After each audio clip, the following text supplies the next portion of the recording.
Like, what kind of mindset and belief system is required to build a multi-million dollar home care agency? When I started my agency, I hired a consulting firm and they helped me start my agency, right? So if you're adding on, yeah, you pay 120K a year, is that you need to have a plan, right? You need to speak with myself or any other consultants that are out there that have actually been there and done that, because so many people haven't looked past that point. Well, I would say thick skin for one. And I just ask you, I mean, anybody listening out there, if you go to a restaurant, does the restaurant pay you to sit there and eat? One of the major things that anyone can do, and it's totally free, is selling the story, right? You know, how long would they be in business if that happened? Why is it that very few people know about a home care agency business, and why aren't there lots of people and coaches promoting this right now? Yeah, definitely. So I think a lot of it is hesitation, and there's a lot of people that get into this business. A lot of people that come to me that aren't willing to make a commitment, right? So when people come to me, they typically, they might have a background in healthcare. They have no business experience there. They don't have any plans past starting their agency, right? So they can get licensed, they can file for their LLC, they can get the easy stuff done. And I want to tell everybody that's the easy stuff, right? Everything that you said, it just makes sense. Like, people do try to hop out there and really don't know, and they just, hey, I have an LLC and now I'm a business owner. But it's like, no, if you're not making any money with an LLC, then you're out of business. All right, all right. So I want to welcome y'all to the Jatil podcast, where just to exist isn't living. Because if you're just existing, you're not living, right? So I got a special guest on here. Literally on this podcast, we talk to different CEOs. We talk to people who've made a decision to say, you know what, I'm not going to do like the 95% of the world. We're going to go the opposite direction. We're going to go with the 1% and try to do something different and really make a success out of themselves. So, I do want to welcome, I got a special guest on here today, my man, Justin Currie, you know what I'm saying? Multi-millionaire, the boss man, my mentor, who's teaching me some things about this home care industry that I didn't even know. So, I got myself to a certain level and I'm like, okay, I need some more expertise. And, I literally found him, and I mean, he's been guiding me, moving me up the ladder. So look, man, without further ado, what's up, Justin? How you doing? Yeah, thanks for having me, Jesse. That was a great intro, very generous. So, but no, I'd love to say Jesse's a big action taker too. I love working with this guy, so appreciate you having me here. No doubt, no doubt. So look, we're gonna hop right into it. I know your time is valuable, so I want to hop into it. I really want to, give as much value to the listeners, the people that's watching this, so they can understand as well that, I mean, it's possible for anybody. If you could make it, if I could make it, then anybody can make it, in whatever industry they want to choose. But yeah, so we're gonna go ahead and get it jumped off. So Justin, what I want to do is want to start off by asking a very serious yet but true question that I've been literally questioning myself about, for some years. And why is it that very few people know about a home care agency business, and why aren't there lots of people and coaches promoting this right now? Yeah, so do you mean from like the client perspective, I'm assuming? Well, no, I'm saying for like, no, from like people who want to start companies like this. Sure, From, sure. someone like me, if me getting Yeah. started.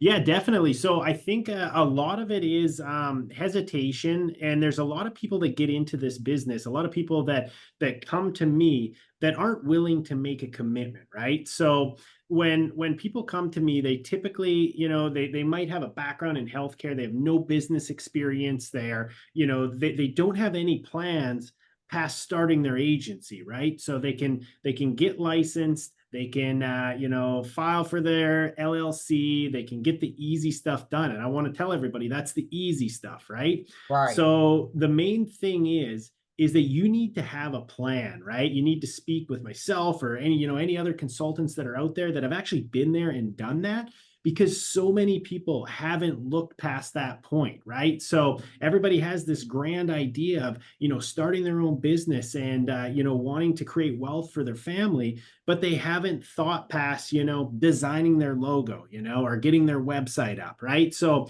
a lot of people they just don't have that long-term vision. And, when I got into it, that was the last thing I was worried about. I was worried about bringing clients in, the things that were going to move the needle in the business, right? So I think we're seeing, in the home care industry, we're seeing a lot more interest now. There's a lot of competition in the industry. So there's starting to be more people starting up these agencies.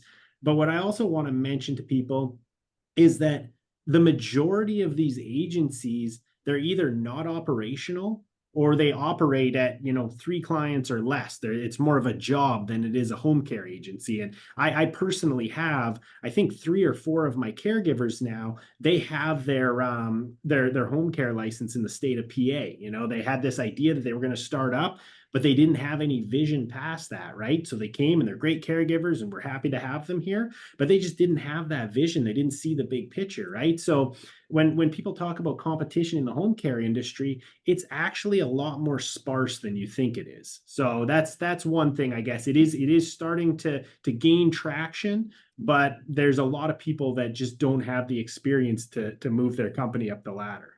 Nah, yeah, that makes sense. I mean, yeah, everything that you said, it just makes sense. And like people do, they try to hop out there and really don't know, and they just, hey, I have an LLC, and now I'm a business owner. But it's like, no, if you're not making any money with an LLC, then you're out of business. Yeah, 100%, Yeah. 100%. So all right, so let's take a few steps back right now. So I want to understand who Justin really is. So what were you doing before home care, and why did you choose home care as your business?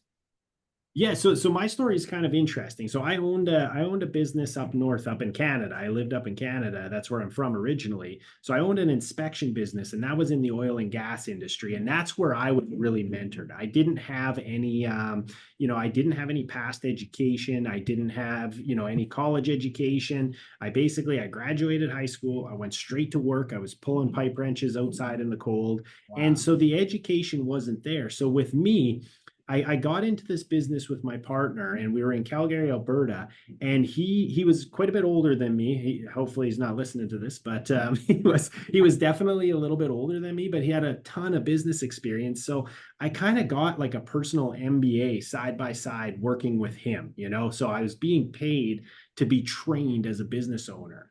And as I was doing that, I always had a little bit of an entrepreneurial drive to me, and I didn't like to do, the 9 to 5, and just, I just knew that wasn't the life for me. Right. And even when I was younger, I got in a lot of trouble. I was in trouble with the police a lot and things like that. And it was because I had like this pent up energy that I needed to direct somewhere. So when I learned about business, that's basically where all my energy went to. And so we started this inspection company. It did very well. And unfortunately, due to like the political climate in Canada, it unfortunately, we ended up just dissolving the company. It was good. It was financially good for us. We took the money out of the company and everything, but we had to dissolve it just because the climate changed. So during that process, I was actually involved with just helping my grandmother find care. She was declining as we were going through that process. But also, I met my fiance, who happened to live in Pennsylvania at the time as well. So there was a lot of different moving parts to how I got down here and how I started. But I did a solid 2 years of research on the industry before I decided to take the leap and jump into it. But ultimately, that's how I started. I had to immigrate to the US while starting the agency, so it added another level of complexity to it. But Wow. yeah, overall, I mean, I am super happy with the decision. I get to help people, and I get to make money. Those are two things that I enjoy doing. So it's win-win for me.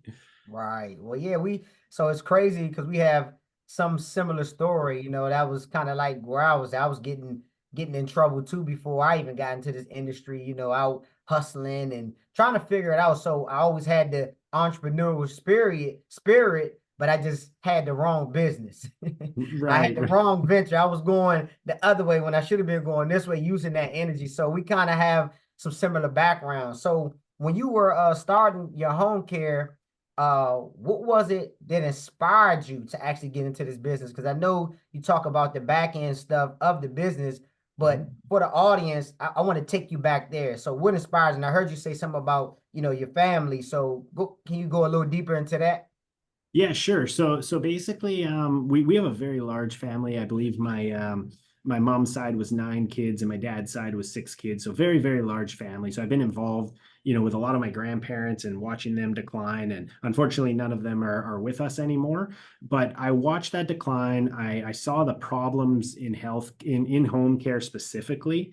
And I guess, what I would say is that a lot of people, they start their business solely because of like their grandparent or, some reason that they saw that, they just didn't agree with, right? And they thought they could start a company and do it better, right? Right. And me, I mean, I have a business mindset. At that time, I was running a business. So as a business owner, you're trained to identify gaps and problems, right? And with home care, there's traditionally, I mean, the care is subpar in most agencies, right? So that's a gap I identified. So I wanted to be able to help people out. So it was partly an emotional decision because of seeing my parents and my grandparents go through that. But another part of that was because it was a great business opportunity. A lot of people won't admit that, right? They're just like, Right. hey, I'm getting in it just because I care about people. And yeah, that's great. That's part of it. But I also wanted to care for people, and I wanted to have a really healthy business and make money and create wealth for my family. So I'm one that's willing to admit that was part of my motivation to start the agency. Right, right. Yeah. Because a lot of people will stray away from that. Like, well, it was about my grandmother, same thing. Yes, of course. But like I said, if you don't make money, you have a business, then you don't have a business regardless. You can't help people for free and still try to pay your bills and all that stuff. So I understand exactly where you're coming from. Yes, you wanted to help out your family, but at the same time, if you could have created the business like you did, it just made so much sense to do that. So and that's what you did. So that's good to like hear that because a lot of people try to I guess hide from that, to Mhm. really say like, okay, at the end, my end result, I do want to make some type of money. So, that's a good thing for the audience to hear. So, another question, what are some strategies that helped you grow your home care agency? And what would you suggest to beginners out there should be their first steps into getting started if they wanted to come, get into this industry?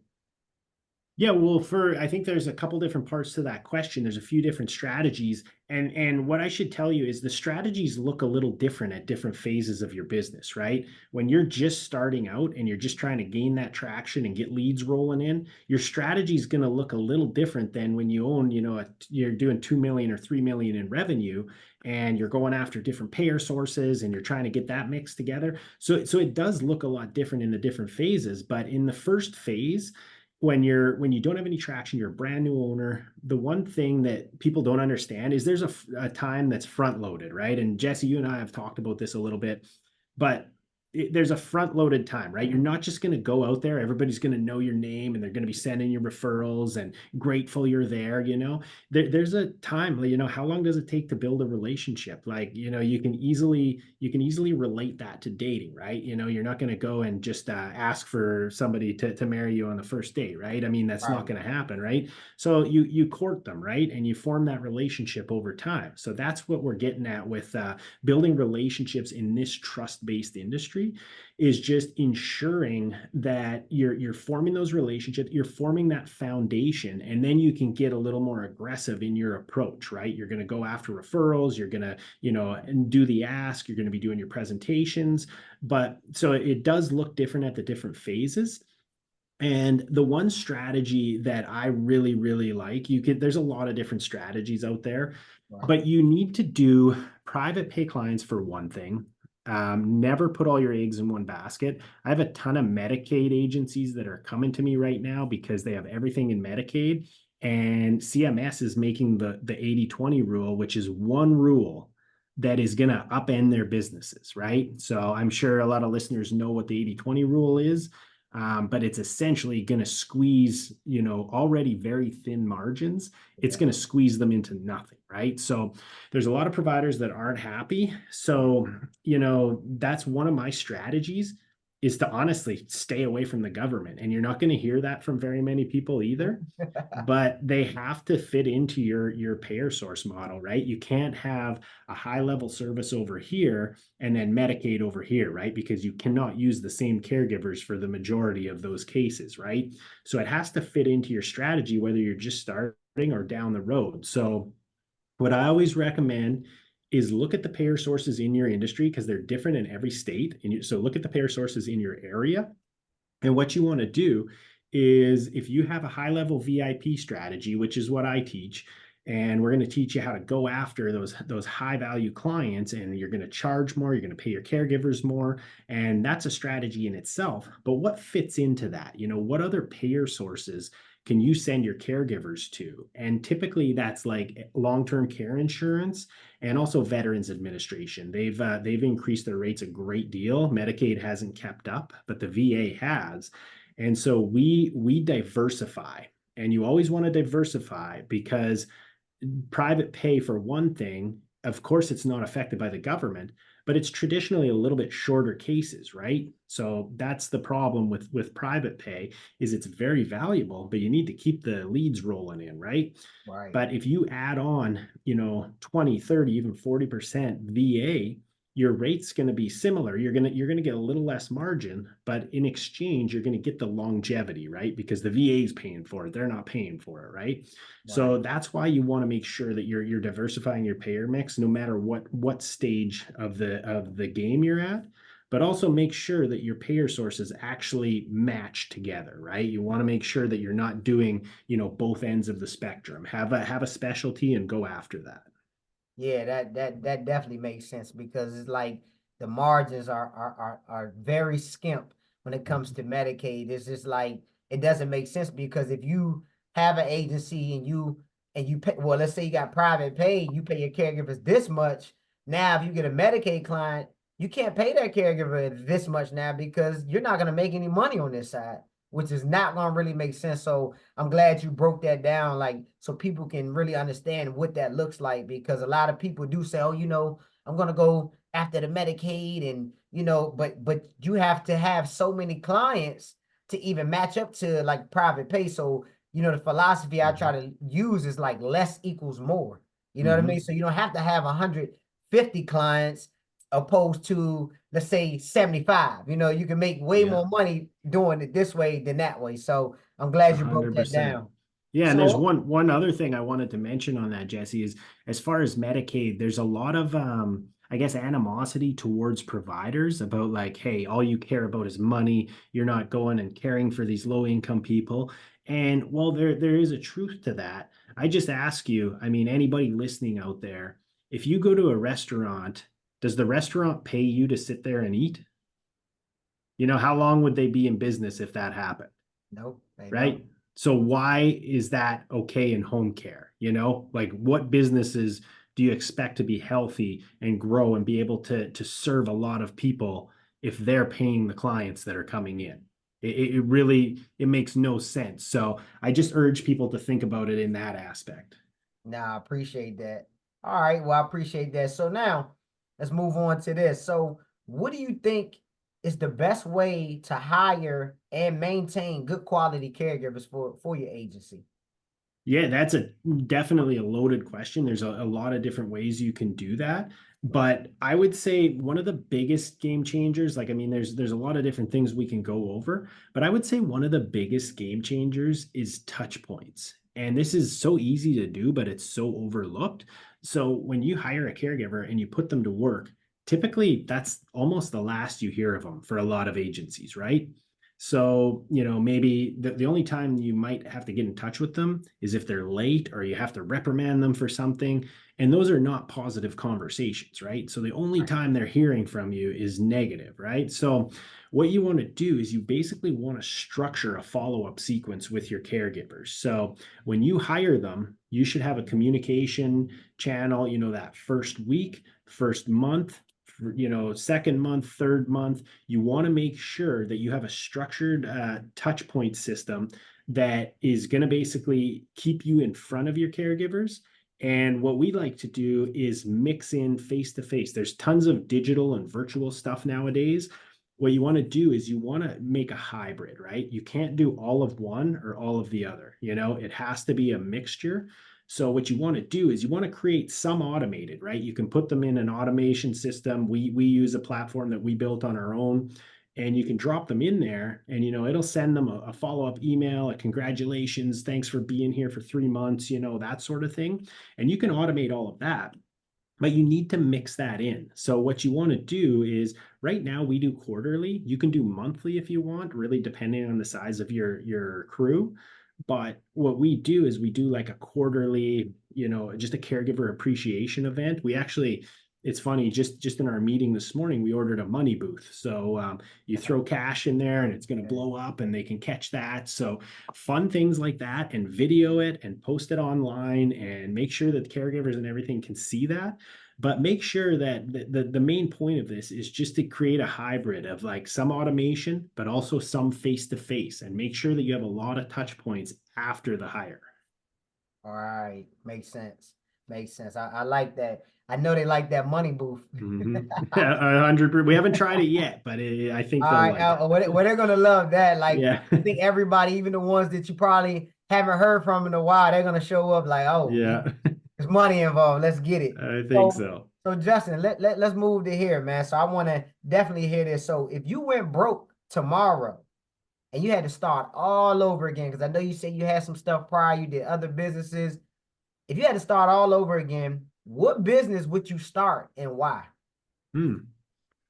I would say I would just go full time into Masters of Home Care. So I'm not sure if your listeners know or not, but I own a multi-million dollar home care agency, but I also own Masters of Home Care, which is where I'm basically helping other owners, succeed and become successful using our systems and our processes.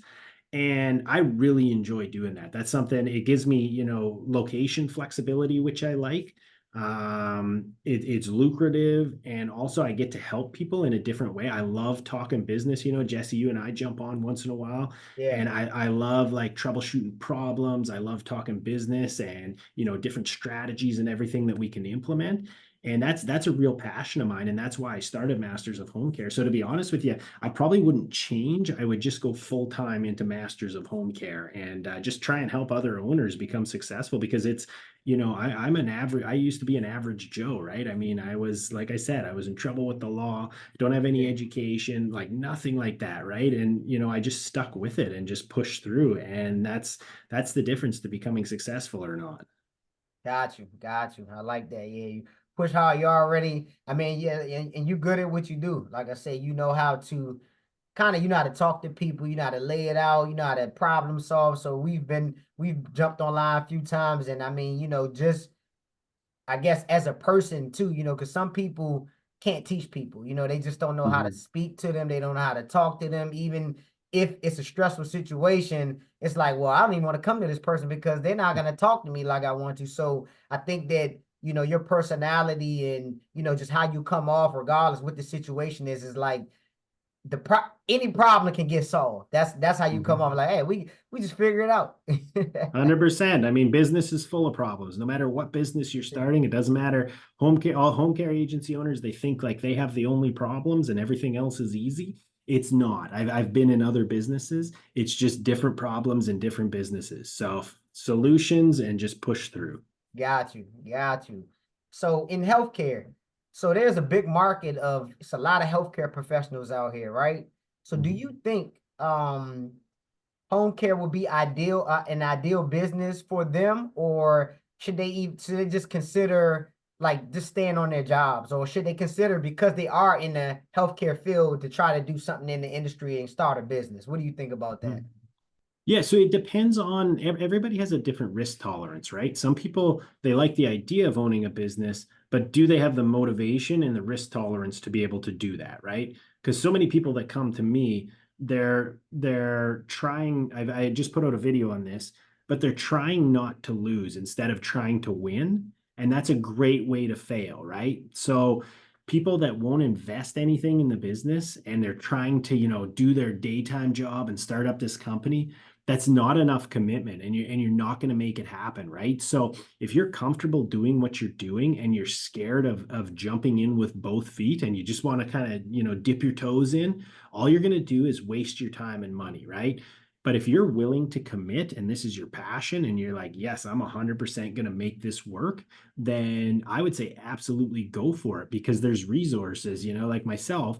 I didn't have a healthcare background. I had a business background, and I can run a business very well, but I don't know, like, I'm not going out and doing catheters and things like that. I don't know how to do that, right?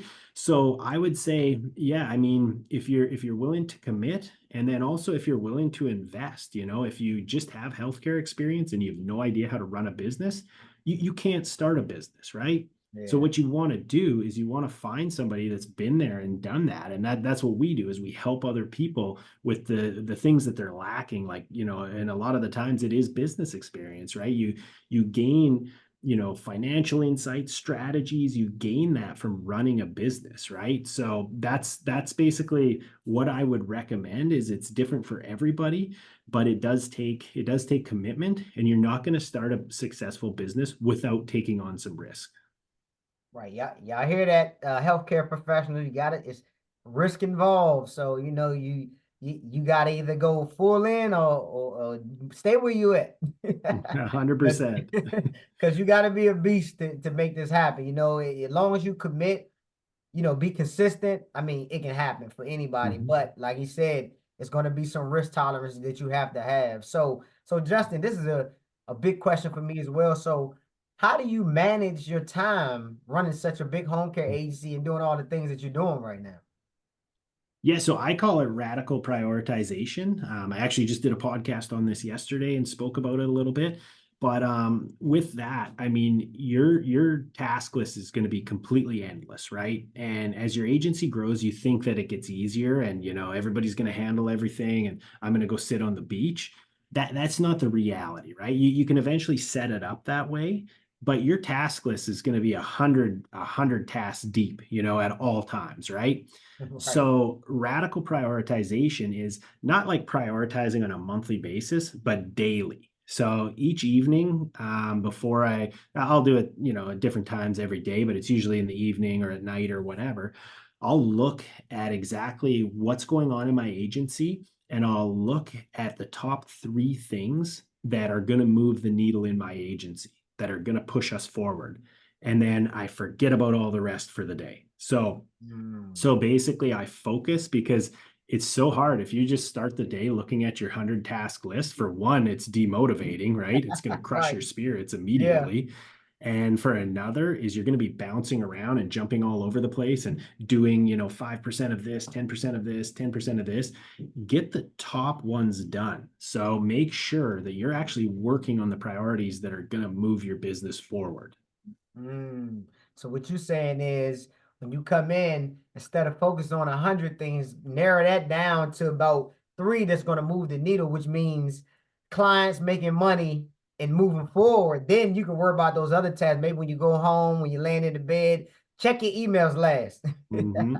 Yeah, well, and what some people don't know too is, like, when you're actually finishing tasks instead of just doing small percentages of them, your list starts to go down. If you're just jumping around all over the place, the next day you're going to have 100 tasks, the next day you're going to have 100 tasks, but you start knocking that down and you're actually finishing them and moving forward with the most important things, then you're going to start to see improvement and success, and it's going to give you, like, a mental clarity that you've never seen before. Right. So instead of like halfway checking off one thing, it's like you never even completed. So now you got to double back. You said just complete that thing, then Mhm. move on to the next thing. So now you feel like you've got some accomplishment happening, rather than just hopping back and forth. Because now, and that's crazy, because for years that was me. That was years I was that person. My list was, I mean, endless, like you said. And I would say, okay, I got to do this. And my thing was always to try to tackle everything. Like, I wanted to knock off 100 tasks, right? And Mhm. then when I only got done, let's say like just a few, and it wasn't important. This was emails, and I was doing all the stuff that could have waited. Then Mhm. after that, at the end of the day, I felt unfulfilled. I would Mhm. be angry with myself, like, man, I don't feel like I did anything. Like I didn't do anything. But it wasn't until, like you said, look, focus on these things first. And then once you knock this out, now you can go back and double back. But now you got these big tasks that's going to move you forward, which means, Mm-hmm. it's going to bring revenue into your company. It's going to make your you be able to scale your company. Now you're making more money. Now you can delegate some things instead of you trying to Exactly. take on everything at the same time. 100%. And you're going to feel better at the end of the day. I can guarantee you that if you don't get any of those tasks done, or if you got three but completely done, you're going to feel a lot more accomplished at the end of the day. No, that's a fact. That's a fact. So talk to the people and tell them like what kind of mindset and belief system is required to build a multi-million-dollar home care agency. Well, I would say thick skin for one, and a lot of risk tolerance. So you definitely have to take risks at different levels. That doesn't just stop. You're not just starting the company and that's one risk. You got to take another risk to move to the next level and the next level. But I would say the biggest like mindset, I guess the mindset shift that I'd like to talk about most would be committing, but also staying consistent. So many owners, so many, they'll work for a week or 2 weeks and they wonder why leads aren't coming in, and they're, still working part-time in their old job. That's not what it takes to become a home care agency owner. At the start, I always tell people for the first 6 months, not like 2 weeks, for the first 6 months, we have a weekly sales target list. And I recommend at least 25 hours per week to be out marketing. But you have a sales target list that you have to hit every week. And that doesn't mean you go out there for 2 weeks and then you're like, hey, this sucks, I'm out. Commit to 6 months, right? Because it's a mindset. And you will start to see leads come in that time frame. When you do that, don't stop, keep pushing through, and never take your foot off the gas with sales. You want to keep that going until you hire a sales representative to replace you. Because what's going to happen is if you keep jumping back into operations, and you do have to do this a little bit at the start of your business, but when you keep jumping back into operations and stopping selling, it's going to halt your agency. You might get a short-term client, right? Your client might come on board and you're like, hey, awesome, we got a client. But unfortunately, because you're not out there marketing, you're basically going to have a lag, the next few weeks to a month, right? And then it takes a while to get that momentum back. So sales is a huge momentous force that you need to keep that momentum going, and just staying consistent, and also like keeping that volume level high, right? You don't want to be, hey, I'm going to do selling this week and I'm going to take next week to work on my website. Not Right. an option, right? Especially early on in your agency. Those 25 hours are your most critical hours of, that will determine the success of your agency. Not working on the website, but getting out there and selling. And a lot of people, they do that. They just get, they'll work 10 hours and then they'll be like, all right, I'm going to go work on everything else now. And it's like, that's not the priority, right? So Mhm. make sure you're prioritizing and make sure you're actually staying consistent. That's powerful. So stay consistent, man, and work on the stuff that's gonna move the needle, period. So 100%. yeah, listen to my man. He talking that right now. So y'all gotta listen up, man. He's talking that. So all right. Now I know this is gonna be a big question too. So a lot of people get into business and they're like, okay, I got this started, but this is one main thing, and I guess this was gonna move the needle for everybody. So what do you think is the best way to get clients in 2024 for a home care agency that's also beginner friendly? That's beginner friendly is definitely like relationships, but forming relationships, I want to go a little bit deeper into that. It's not just like a, hey, hi, I'm Justin, see you later. Right. And that's not really a relationship. You can go really deep into relationships, right? So one of the major things that anyone can do, and it's totally free, is selling with story, right? So selling with story is essentially is crafting your story, so it's truthful obviously, but you basically want to craft your story so that it evokes emotion, right? So if you're talking about, caring for your grandmother or your mother or something like that, something that actually, I always say, like, hits them in the feelers, is something that like will get them emotional. You immediately have their attention. So if you can craft a story like that and you can talk to people about that, like why you got into the business, they're going to listen to what you have to say. So that is the best way as a new agency owner to actually gain attention, right? Attention is the main thing you're looking for, right? You want attention on your agency without being, pompous and loud and, everything like that that gets negative attention. You want positive attention. And that's how you do it is you talk about, your why did you get into it, or a story with your grandparents, or anything that's maybe traumatic for you that you've overcame.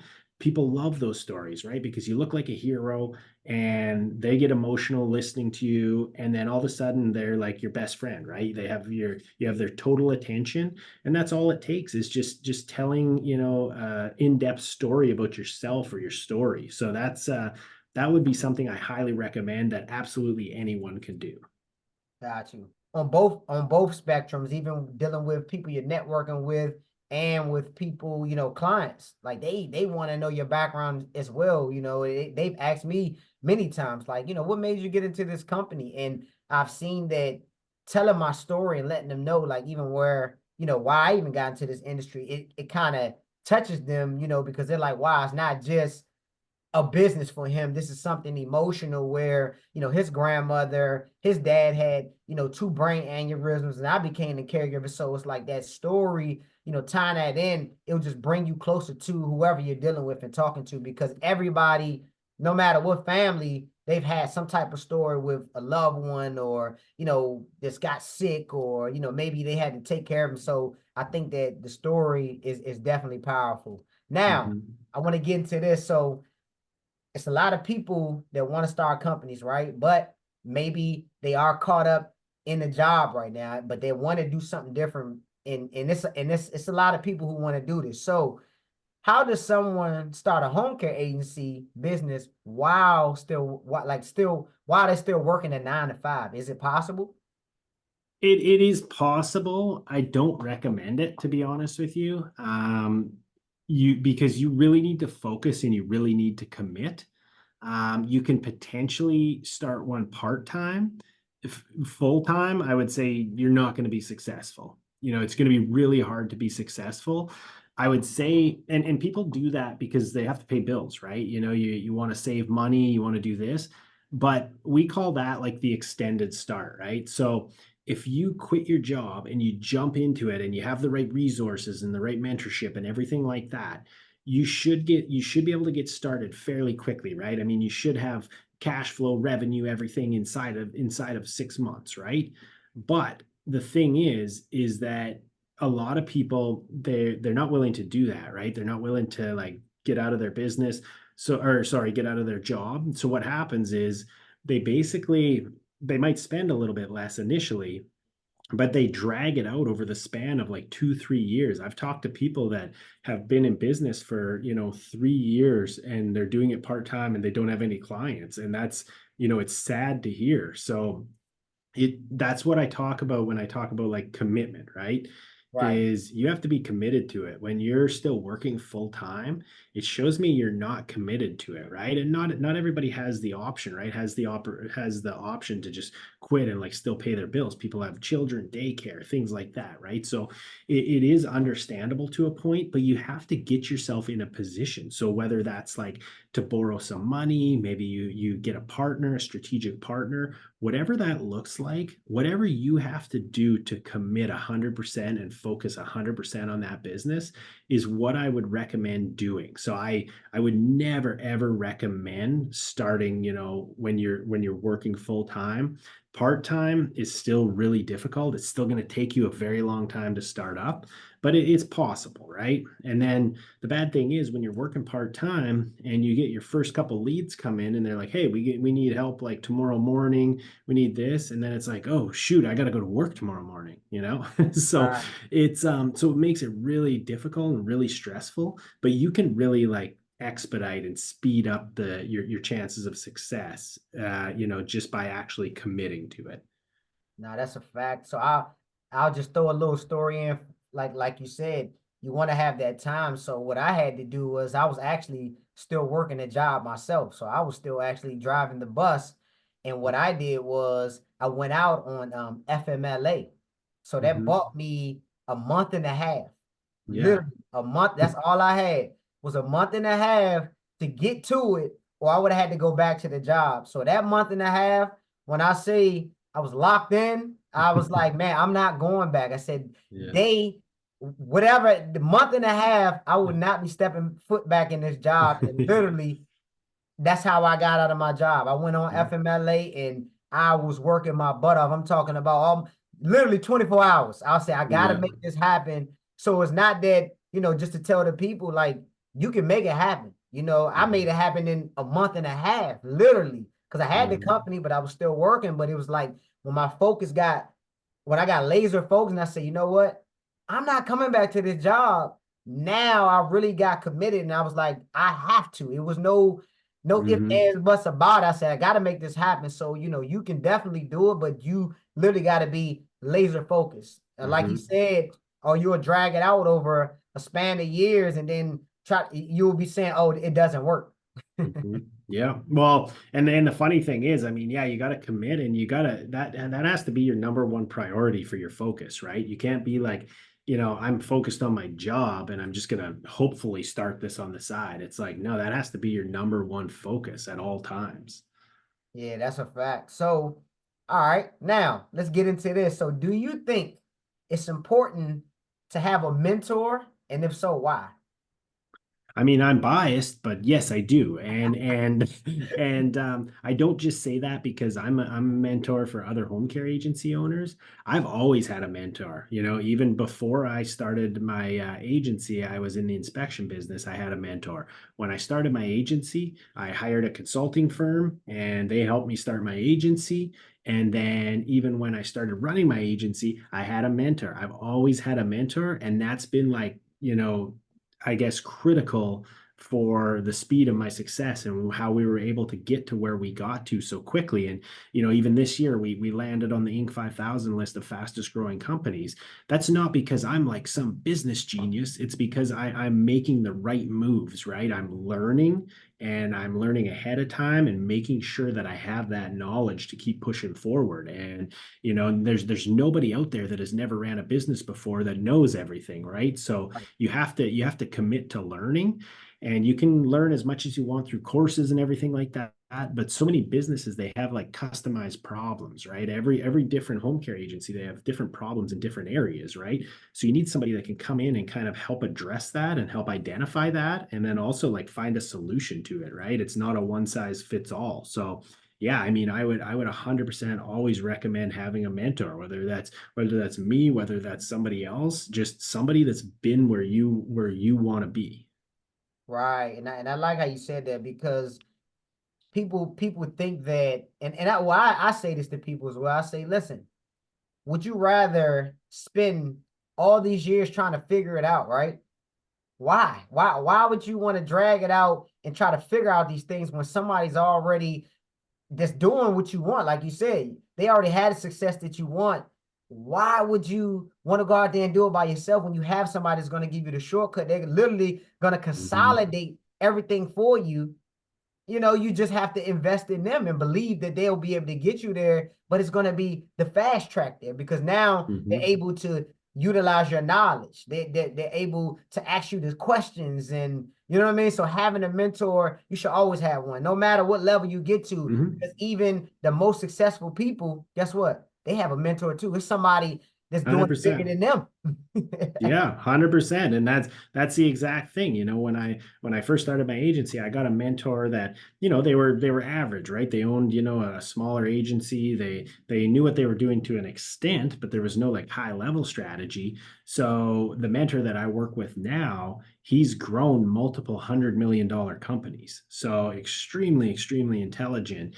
And so he's kind of paving the way, right? Him and I are working together on what the next steps are, and it's critical to have somebody like that in your corner. And does it cost me? Yeah, it cost me a small fortune to hire him. Right, But when you look at the value that you get out of that, like I pay him roughly 120,000 a year, and he doesn't work in my business. He's just like, we just have calls every now and again, right? So right.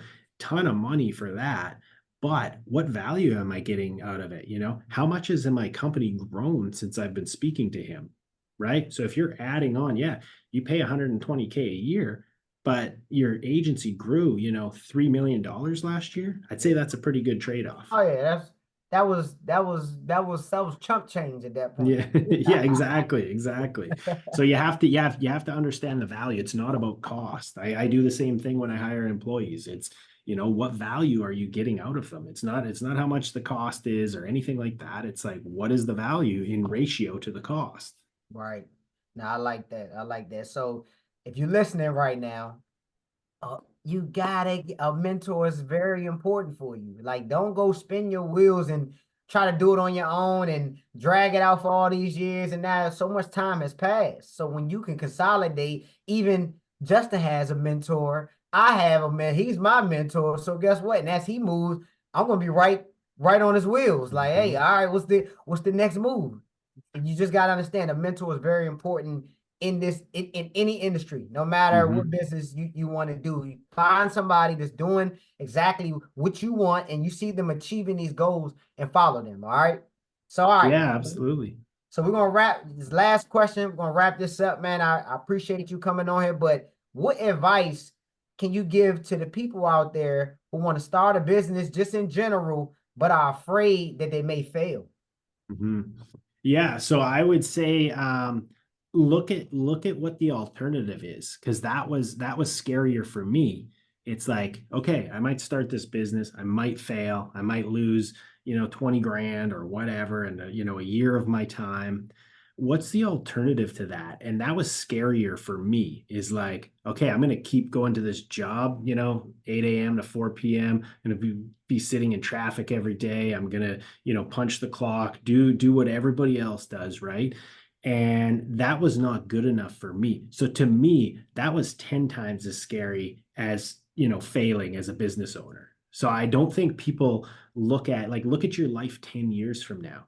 Would you want to own a successful business? And you have the chance, right? Everybody has this opportunity and this chance.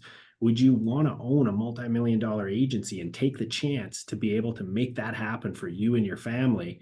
Or, would you rather keep that 10 or 20 grand and just keep working your day job forever? In 10 years from now, you're sitting at the same desk, or you're working construction or whatever you might be doing. And just look at yourself 10 years from now and determine if you want to take that chance or not. Because if you take that chance, you're still not out a lot, right? 20 grand, yes, it is a lot of money, but I mean, the average person lives till like 80 years old now, right? So Yeah. what's 1 year and $20,000? It's absolutely nothing, because you have the opportunity to make, 100 times that and more, right? So yeah, I would say look at the alternative and look at how scary that is.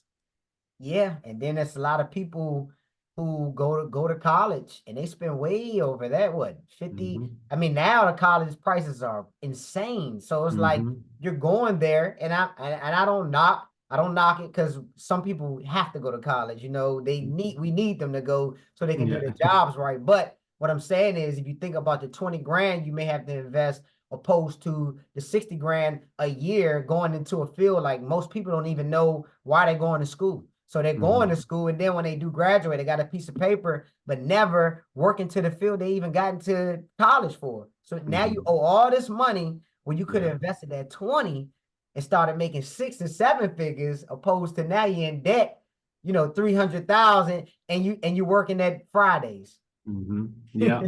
100%, 100%. There's no guarantee. I mean, you get a college degree, a college education. There's absolutely no guarantees with that. All these big corporations that people are working for, yeah, you make a good buck for a while, but they're doing mass layoffs, and now AI is coming into play, right? So that's going to take millions and millions of jobs. So you have to be thinking about these things. Sure, that's the way everybody does it. You could follow the crowd, but look at what the disadvantages are of that, right? Corporate jobs used to be safe, right? They were like, hey, let's go do a corporate job. We're going to make a good retirement, all this stuff. Well, for one, they can pull your retirement at any time. I see it happen all the time. And for another, corporations aren't that safe. I have friends that are laid off right now that are working for corporations that just did cuts, right? And so, yeah, you have to like look at both sides of it. So the safe option isn't always the safe option. I took this route because I'm not trusting anyone for my future, to take care of my future, to take care of me and my family. I'm going to build basically, my own financial system for Right. my family, right? Because I've seen what happens and I don't trust it. So yeah, that's I guess that's maybe more in depth than you wanted there. Nah, I mean, but I feel like, people need to hear that, because they think that, like you said, maybe years ago, like even, like my parents, years ago, that was probably like the last wave of security, if you want to say that, you know what I mean? Because so many people now, it don't matter who you work for, the government, and I tell people this all the time. I said that any day they could be like, oh, you know what? We got to lay some people off, and you could be the one on the chopping block. So it's like, Mhm. do you want to work 20, 25 years? Now they say, okay, you know what? You're not going to get this, what we said we were going to give you. Oops. Well, I'm sorry to your family, and now you Mhm. got to start over there. Or you Mhm. could be building while you're, moving up. So now 20 years you put into your own business, you've scaled that and build it to who knows? But now you have your own, like you said, you're building your own banking system in a sense because now that money is flowing through your family. So this is what I Mhm. say, like, listen, man, if you listen today, hopefully you got some gems from Justin, man. Look, I mean, I got some gems today, and I appreciate you coming on here and just sharing some value with the people so they can really hear from somebody like you and know that it's possible for anybody to make it happen, but you have to be committed. Mhm. You have to have consistency. You have to have focus. You got to do your thing. Like you can't just jump into business and say, I'm gonna do this and not Mhm. do nothing. Like it's gonna fall in your lap. That's never gonna happen. So I just want to say thank you. And if you got any last things that you want to say before we sign off, please say so. Go ahead. Floor is Yeah, open. I don't think I had much. Just honestly, like commit, man. Don't underestimate getting into a business. The advantages way outweigh the risk that you're taking, but also don't underestimate that. So be prepared and yeah, I mean, find a mentor that's been there and done it. They're going to be able to pave the way for you. Got it. Got it. Well, listen, everybody, you already know what it is. It's the Home Care General. This is the Jatil podcast because just to exist isn't living. Because if you're just existing, you're not living. All right, Justin, man, we'll talk. Thank you. Peace out.